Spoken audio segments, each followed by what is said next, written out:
जी नमस्कार, मैं हूं शुभम पांडे और आप देख रहे हैं श्री सुमंत न्यूज।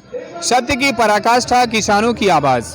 जी हां, अभी हम रीवा संभाग रीवा जिले के अंतर्गत और यहां पर एक पीड़िता बात करें तो एक चाची हैं हमारे साथ, जिनकी एक ऐसी पीड़ा है जो पीड़ा इनके बच्चे की जान ले ली गई है। इनके बच्चे को मृत्यु की घाट तक पहुंचा दिया गया है, मृत्यु के घाट उतार दिया गया है। अब बात कही जाए तो ये ग्राम पंचायत तमरी से हैं और ग्राम पंचायत तमरी थाना गोविंदगढ़ के अंतर्गत की बात है। बच्चे को इनके नहर में मार करके फेंक दिया जाता है और क्या कुछ स्थानीय प्रशासन एक्शन और रिएक्शन करती है, आइए हम सबसे पहले चाची के साथ बात करते हैं कि क्या कुछ बातें हैं। चाची, सबसे पहले आपका नाम क्या है? मीना पाठक।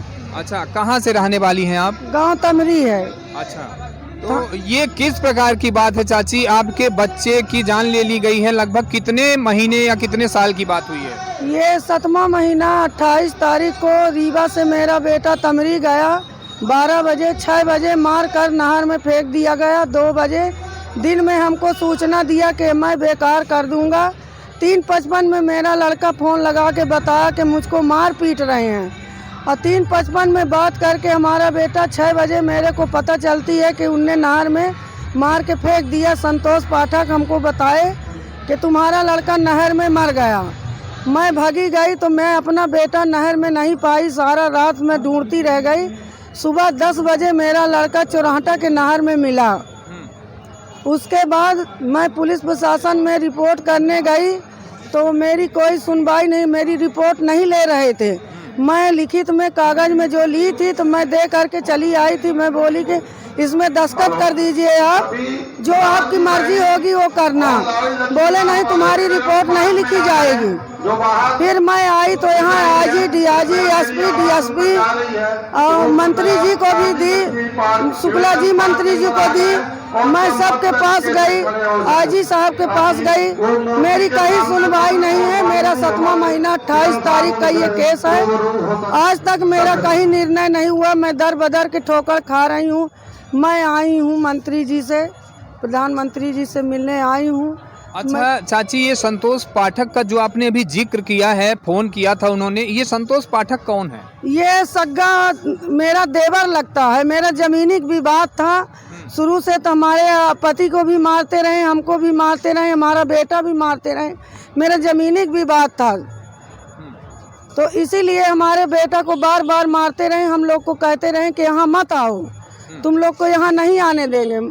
मैं छोटा मोटा काम करते हैं, संजय गांधी में सफाई कर्मी हैं, सफाई का काम करके अपना बच्चे पालन पोषण करते थे।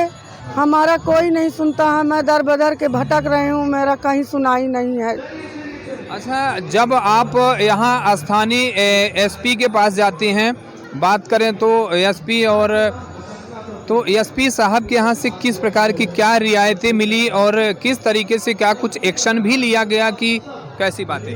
कुछ भी एक्शन नहीं लिया गया। वो ये बोल रहे हैं कि तुम्हारे बेटे को नहीं मारा गया है, तुम्हारा बेटा अपने से मर गया है, कूद के मर गया है तुम्हारा बेटा। मेरे बेटा के अन्य जगहों पर पूरे शरीर में चोटें हैं, आँख में हथियार से मारा गया है, घुटनों में चक्कू से घुसेड़ा गया है, घुटनों में घाव है, आँख में घाव है, सीने में लगा है, दोनों गदियों में लगा है, हाथ में उसके पूरे हाथ चोटें हैं। कहते हैं कि डॉक्टर लिखेगा तो मैं पकड़ूंगा नहीं, मैं नहीं पकड़ूंगा तुम्हारा। चाची, और डीएसपी साहब क्या बोले? जिले के जो डीएसपी साहब है, डीएसपी साहब से जब आप मिली तो उस समय इस चीज़ों से अवगत कराया तो डीएसपी महोदय ने क्या कुछ कहे? वो कहते हैं कि कुछ नहीं है, मैं बस जांचें चल रही हैं, बस जांचें चल रही हैं, तुम्हारे तरफ से कुछ नहीं है, वो नहीं मारे हैं, नहीं पीटे हैं, तुम्हारा लड़का नहर में मर गया अपने से।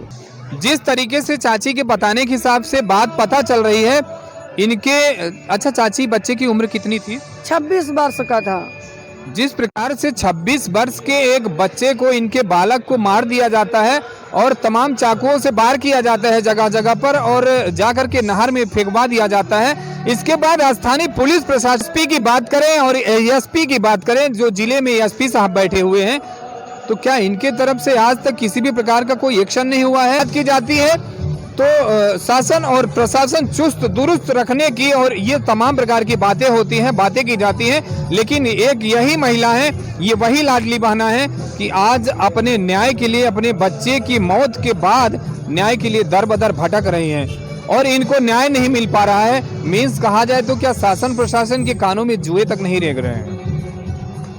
अब या तो पैसे लेकर के दे करके जैसे तैसे इस आवाज को दबा दिया गया है।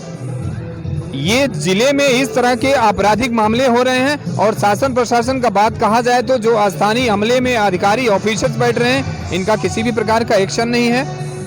दुख और दर्द समझे तो कौन समझे। इनके बताने के हिसाब से ये भी है कि इन्होंने जो यहाँ के उप मुख्यमंत्री बिंद की बात करें तो उप मुख्यमंत्री राजेंद्र शुक्ला जी से भी मिल चुकी हैं चाची, और उन्होंने भी ये कागज को लेकर के, आवेदन को लेकर के रख दिया है साइड में, और किसी भी प्रकार की इंक्वायरी तक नहीं हुई है आज तक। इस तरीके से प्रशासन निकम्मी और एक कहीं न कहीं लाचार दिख रही है और होता कुछ नहीं है। लास्ट में ऐसे लोग परेशान रह रहे हैं।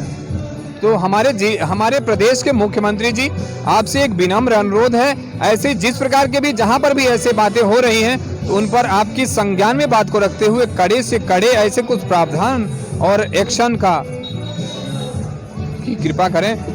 आप देख रहे हैं श्री सुमंत न्यूज, मैं शुभम पांडे, सत्य की पराकाष्ठा, किसानों की आवाज। जय हिंद।